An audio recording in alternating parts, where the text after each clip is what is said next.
ඊශ්‍රායල් රැකියාව සම්බන්ධයෙන් මම හිතන්නේ මේ වෙනකොට ලංකාවේ ලොකු ආందోලනාත්මක කතා බහකට ලක් වෙලා තියෙනවා.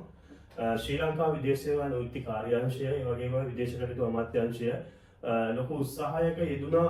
ඒක නිසා රැකියාව වලින් අපේ ලංකාවේ තරුණ තරුණියන්ට ලොකු අවස්ථාවක් අරන් දෙන්න. නමුත් ඉතාමත්ම කනගාටුදායක සිද්ධියක් පහුගිය කාලේ සිද්ධ වුණා. ඒක මම හිතන්නේ අපේ තරුණ තරුණියෝ දන්නවා. මුලින්ම කෘෂිකර්ම ශේෂ්ත්‍රයට ගිහිපු අපේ ලංකාවේ ශ්‍රමිකයෝ ඒ ශේෂ්ත්‍ර වලින් ඉවත් වෙලා තමන් ගිහිපු වෘත්තියෙන් ඉවත් වෙලා වෙනත් වෘත්ති වලට ගිහිපු නිසා ඒ කෘෂිකර්ම ශේෂ්ත්‍රයට රැකියාව දීපු ඒ කම්පැනි සහ ඒ නියෝජිත ආයතන අපේ ලංකාවේ කට්ටිය ගත්තේ නැහැ. ඒ නිසා තමයි කෘෂිකර්ම ශේෂ්ත්‍රය අපට අහිමි වුනේ. ශ්‍රී ලංකාවේ මේ වෙනකොට ඊශ්‍රායලය කියන වචනය ඉතාමත්ම ප්‍රචලිත වචනයක්. 2022 මේ ඊශ්‍රායල් රැකියා ලංකාවට එවකට හිටපු ආණ්ඩුව අරගෙන එනකොට රජය හරහා ලොකු පිරිසක් යවන්න ප්‍රෝග්‍රෑම් කරා. ඔබට මතක ඇති මං හිතන්නේ හිටපු අපේ ඇමතිතුමා ගරු මනුෂ්‍ය නානායක්කාර මැතිතුමා රැකියා මුලින්ම කෘෂිකර්ම ශේෂ්ත්‍රයේ 10000කට තමයි ගිවිසුම ගැහුවේ. නමුත් ඒක ඉතාමත්ම අඩු 500කට අඩු ප්‍රමාණයකින් ඒක නවතින සිද්ධ වුණා. ඒකට හේතුව තමයි ඒ හරහා ගිහිපු අය එයාලගේ තිබ්බ නොහික්වීම නිසා සහ කෘෂිකර්ම ශේෂ්ත්‍ර නොගැලපෙන මිනිස්සු ගිහිල්ලා ඒ විෂයට අදාළ රැකියාව ටික අපේ රටට අහිමි කරා. ඊට පස්සේ කන්ස්ට්‍රක්ෂන් ෆීල්ඩ් එක ඔබට මතක ඇති 40000ක් ඉදිකිරීම ශේෂ්ත්‍ර 40000ක් මේක අපිට විවෘත වුණේ. ඒ කියන්නේ ඊශ්‍රායලයේ රැකියාව 40000ක් ඉදිකිරීම ශේෂ්ත්‍ර විවෘත වුණා. හැබැයි ක්‍රමානුකූලව ඊශ්‍රායලෙන් ලංකාවට ඇවිල්ලා ටෙස්ට් එකක් ගහලා අරගෙන යනවා. ටෙස්ට් එකක් ගහලා ගහන්න එනවා. 8000ක් 5000ක් 6000ක් විතර ටෙස්ට් එකට යනවා. හැබැයි ගිහිල්ලා පාස් වෙන්නේ 1500යි 1000යි 500යි 600යි ඔය ප්‍රමාණයක් තමයි පාස් වෙන්නේ.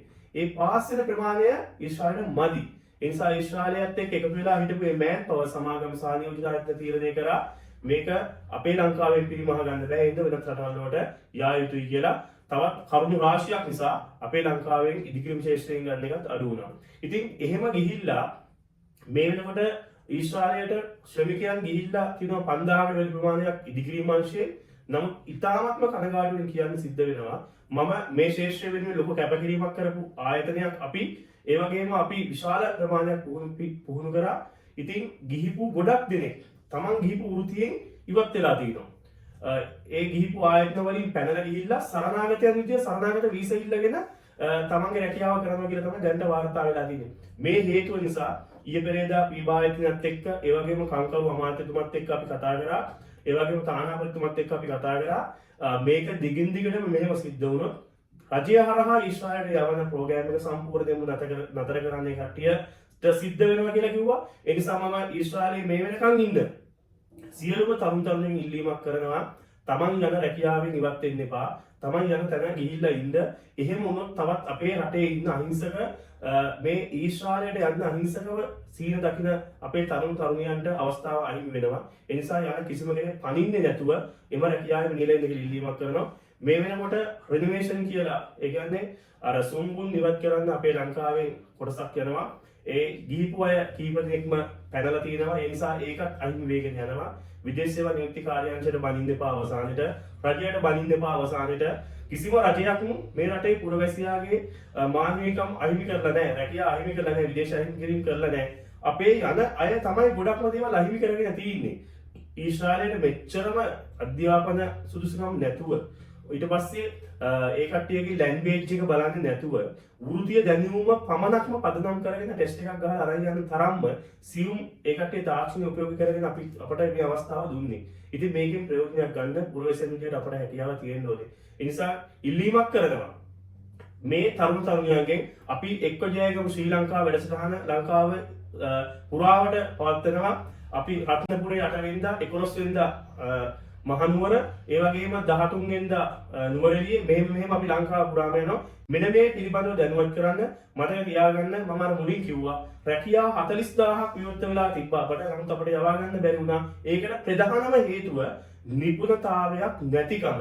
ඔබ ඊශ්‍රායලයෙන් ඉල්ලන්නේ රැකියාව 1000ක් නම් මතක තියාගන්න 1000න් 800ක් ඉදිකිරීම ශේෂ්ත්‍රය.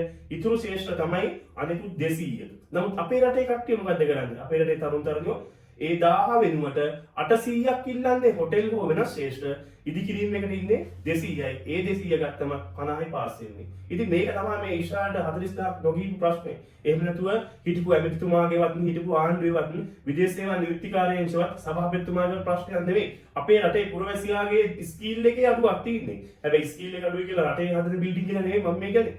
ඊශ්‍රායල් නියෝජිතයන් බලන ඔවුන්ගේ කෝණයට සරිලන ස්කිල් එකක් අපේ රටේ අයට නැතිකමයි මෙතන තියෙන ප්‍රශ්නේ.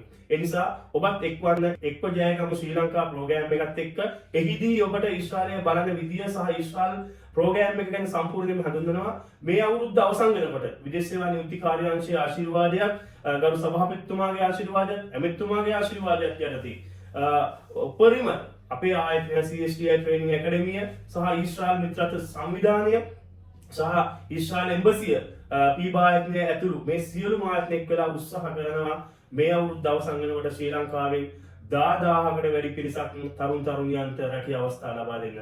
ඉතින් ඒක ඔයාලට කරන්න පුළුවන් අපිට නෙවෙයි ස්කිල් එක හදාගන්න. ඉස්සෙල්ලා මේ දින පොඩි ගානක තියෙන ස්කිල් එක හදාගෙන රැකිය අවස්ථාව ලබා ගන්න. මේ වෙනකොට පීබා ආයතනය නිවේදනය කරලා තියෙනවා පුද්ගලික අංශයෙන් ගන්න එක දසදහසකින් වැඩි කරන්න. හැබැයි ඒක අපේ ලංකාවටම නෙවෙයි මුළු ලෝකෙටම.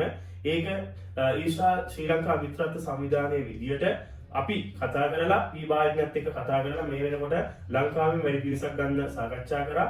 ඉතින් මගේ ආයතනය සහ මගේ ඊශ්‍රායල් ශ්‍රී ලංකා මිත්‍රත්ව සංවිධානය නිතරම උත්සාහ කරන්නේ ලංකාවේ ඊශ්‍රායල් රැකියාවලින් තරුණ තරුණයන්ට අවස්ථාවක් අරන් දෙන්න.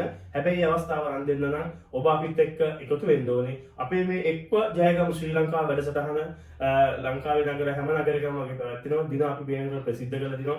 එක් වෙන්න මේ අවස්ථාවට කියන ඉල්ලීම කරනවා. ඒ වගේම ඊශ්‍රායල් රැකියා නවතින්න දෙන්න එපා. නැවතුනොත් ඒක අපේ රටේ ආර්ථිකයට ලොකු මරුපහරක් වදිනවා. ඒක ඔබයි තීරණය කරන්න ඕනේ. බොහොම ස්තුතියි.